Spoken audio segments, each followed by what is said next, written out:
এ পর্যায়ে আমাদের মাঝে কুরআন ও হাদিস থেকে অত্যন্ত গুরুত্বপূর্ণ আলোচনা পেশ করছেন রফিজ মার্কেট সংলগ্ন মদিনাতুন নূর তাহফিজুল কুরআন আল ইসলামিয়া মাদ্রাসার নাজমে তালিমাত হযরত মাওলানা আব্দুল্লাহ ইসরাফিল ইবনে চান মিয়া ইকবাল সাহেব।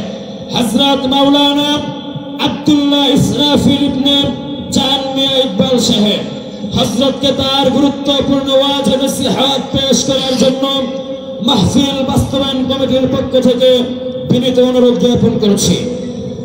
সমস্ত প্রশংসা মহান আল্লাহ তাআলার, যে আল্লাহ তাআলা আপনাকে আমাকে সুস্থ রেখেছেন এবং এক দ্বীনি মাহলের ভেতর নিয়ে এসেছেন। এই জন্য আমরা সকলেই অন্তরের অন্তঃস্থল থেকে শুকরিয়া আদায় করি। আলহামদুলিল্লাহ, আলহামদুলিল্লাহ। আল্লাহ পাকের বান্দা যখন আল্লাহ পাকের নিয়ামতের শুকরিয়া আদায় করে, তখন আল্লাহ পাক বান্দার নিয়ামতকে বাড়িয়ে দেন। যে আল্লাহ তাআলা পৃথিবীর সবচাইতে বড় কুদরতওয়ালা, আল্লাহ হচ্ছে সবচাইতে বড় জান্নাওয়ালা। আল্লাহ পাক নিজের সম্বন্ধে বলছেন, ইন্নাকা আলা কুল্লি শাইইন কাদির। আমি আল্লাহ পাক হচ্ছি সবচেয়ে বড় কুদরতওয়ালা।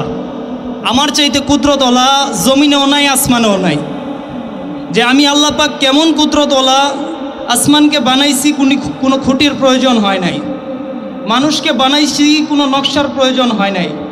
যে আল্লাহ বলতেছে, কুলিল্লাহুম্মা মালিকাল মুলকি তুতিল মুলকা মান তাশা ওয়া তানজিউল মুলকা মিম্মান তাশা ওয়া তুইজ্জু মান তাশা ওয়া তুযিল্লু মান তাশা বিয়াদিকাল খায়র ইন্নাকা আলা কুল্লি শাইইন কাদির। আল্লাহ বলতেছে, কুলিল্লাহুম্মা মালিকাল মুলকি, যে এই যে দুনিয়ার যে আসবাব দেখতেছো, তোমরা যে মালিকানা দেখতেছো, এই সমস্ত মালিকানার সমস্ত বাদশার বাদশা হচ্ছে আমি আল্লাহ। যে আমি আল্লাহ যাকে ইচ্ছা তাকে আমার বাদশাহী দিয়া দেই। ওয়া তানজিউল মুলকা মিম্মান তাশা, আবার যার থেকে ইচ্ছা তার থেকে বাদশা ছিনায় নেই। দেয় না আল্লাহ? কত বাদশা বানায় দিছে না, এক মুহূর্তে বাদশাহী ছিনায় নিছে। ও তো ইজ্জু মান তাশা, আমি আল্লাহ পাক হচ্ছি ইজ্জত দেনওয়ালা। কিরকম ইজ্জত দেনওয়ালা? যে কোনো একজন গায়রে একদম আম আদমিকে আমি এত ইজ্জত দেব যে সঙ্গে সঙ্গে তাকে আল্লাহ পাক তার ইজ্জতের মাকাম আলা তবকা নিয়ে যাব। ও তো জিল্লু মান তাশা, আমি আল্লাহ পাক হচ্ছি বেজ্জতি করনেওয়ালা। কেউ কে আছে? যাকে ইচ্ছা তাকে বেজ্জতি দিতে পারি। ইন্নাকা আলা কুল্লি শাইইন কাদির, আমি হচ্ছি তার, আমি যে কুদরতওয়ালা এগুলো হচ্ছে আমার সিফত। তুলিজুল লাইলা ফিন নাহার, আমার কুদরতের ভিতর দেখো তাকায়া আমি একবার দিনকে রাতের ভিতর প্রবেশ করাই। ওয়া তুলিজুন নাহার ফিল লাইলি, আবার রাতকে দিনের ভিতর প্রবেশ করাই। ওয়া তুখরিজুল হাইয়্যা মিনাল মাইয়্যিতি, আবার কি করি জীবিতকে মৃত করি। ওয়া তুখরিজুল মাইয়্যিতা মিনাল হাইয়্যি, আবার কি করি মৃতকে জীবিত করি। ওয়া তারযুকু মান তাশা বিগাইরি হিসাব, যাকে ইচ্ছা তাকে বেহিসাব রিজিক দান করি। যে আল্লাহ পাক হচ্ছে সবচেয়ে কুদরতওয়ালা। সূরা মুলকের 3 নম্বর আয়াতে আল্লাহ বলতেছে, আল্লাযী খালাকা সাবআ সামাওয়াতিন তিবাকা মা তারা ফি খালকির রহমানি মিন তাফাউত ফারজি'ল বাসরা হাল তারা মিন ফুতুর। যে আমি আল্লাহ পাক এমন কুদরতওয়ালা, আমার আসমানের দিক তাকাও। যে আমি আসমান বানাইছি, আসমানের ভিতর বিন্দু পরিমাণ কোনো খুঁত পাও কিনা। তুমি আবারও তাকাও যে আসমানে কোনো কিঞ্চিত পরিমাণ খুঁত পাও কিনা। তুমি তাকাইতেই থাকবা, তাকাইতেই থাকবা, তোমার নজর অরান হয়ে যাব, তোমার নজর ক্লান্ত হয়ে যাব, আর তোমার নজর তোমার দিক দৃষ্টি আকর্ষণ করে ফেলবো। কিন্তু আল্লাহর যে কুদরতের ভিতর কোনো তারতম্য তুমি দেখতে পাবা না। আমি আল্লাহ হচ্ছে এরকম কুদরতওয়ালা। যে তার চাইতে বড় কথা হচ্ছে যে জমিনের ভিতর আল্লাহ পাক সবচাইতে দামি যে জিনিসগুলা, যে দামি আসবাবগুলা, এগুলো সব আম করে দিছে, একদম আহাম করে দিছে। কিরকম আহাম করে দিছে? যে অক্সিজেন সবচাইতে দামি। একটা মানুষ 5 মিনিট যদি অক্সিজেন না নিতে পারে সেই মানুষ বাঁচবে না।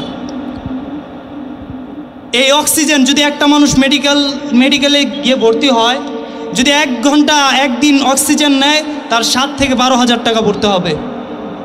ওয়ালাউ আন্নামা ফিল আরদি মিন শাজারাতিন আকলামু ওয়াল বাহরু ইয়ামুদ্দুহু মিন বাদিহি সাবআতু আবহুরিম মা নাফিদাত কালিমাতুল্লাহ ইন্নাল্লাহা আজিজুন হাকীম। আল্লাহ বলতেছে যে আমি আল্লাহ পাক কুদরতওয়ালা, আর আমি যে এমন কুদরতওয়ালা, যদি আমার কুদরত তুমি বর্ণনা করতে থাকো কতটুক সময় লাগবে?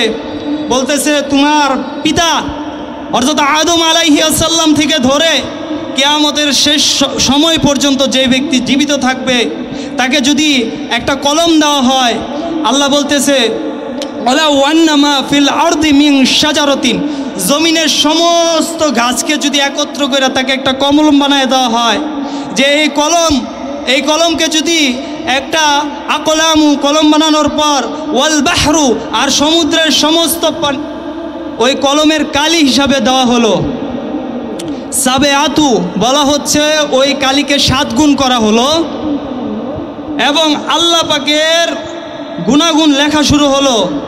নাফিদাত কালিমাতুল্লাহ বলতেছে কলমের কালি ফুরিয়ে যাবে, সমুদ্রের কালি ফুরিয়ে যাবে।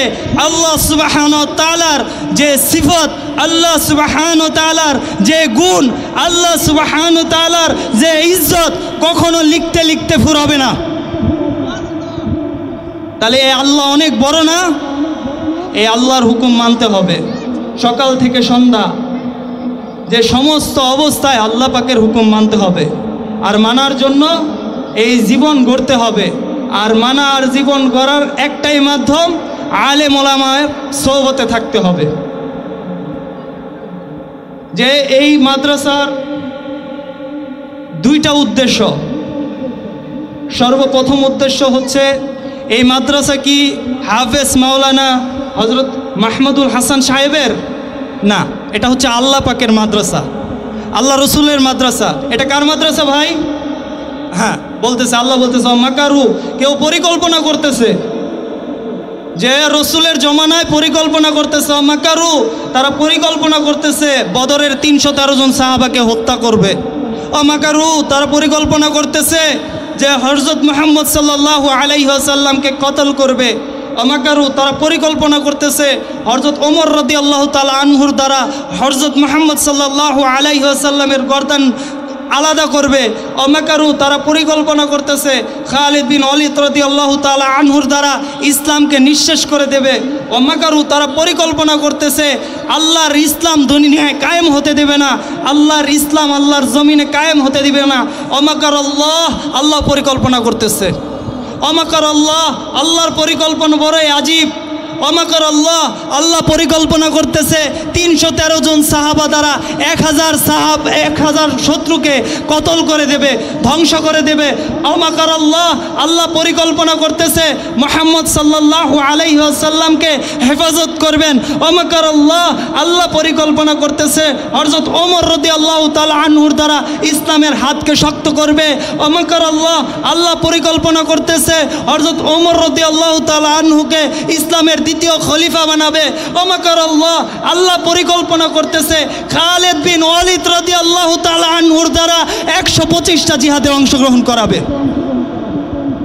আল্লাহর পরিকল্পনা, মানুষের পরিকল্পনা, আল্লাহর পরিকল্পনা। আল্লাহর পরিকল্পনা বোঝার মতো কারো এল নাই। আল্লাহর পরিকল্পনা বড় আজীব। আল্লাহু খায়রুল মাকিরিন, আল্লাহর পরিকল্পনা হচ্ছে সর্বোত্তম। এই জন্য আমরা এই মাদ্রাসার সঙ্গে সম্পৃক্ত থাকবো তো ইনশাআল্লাহ। কে কে মাদ্রাসার সাথে সম্পৃক্ত থাকবো ইনশাআল্লাহ? আল্লাহ সবাইকে কবুল করেন।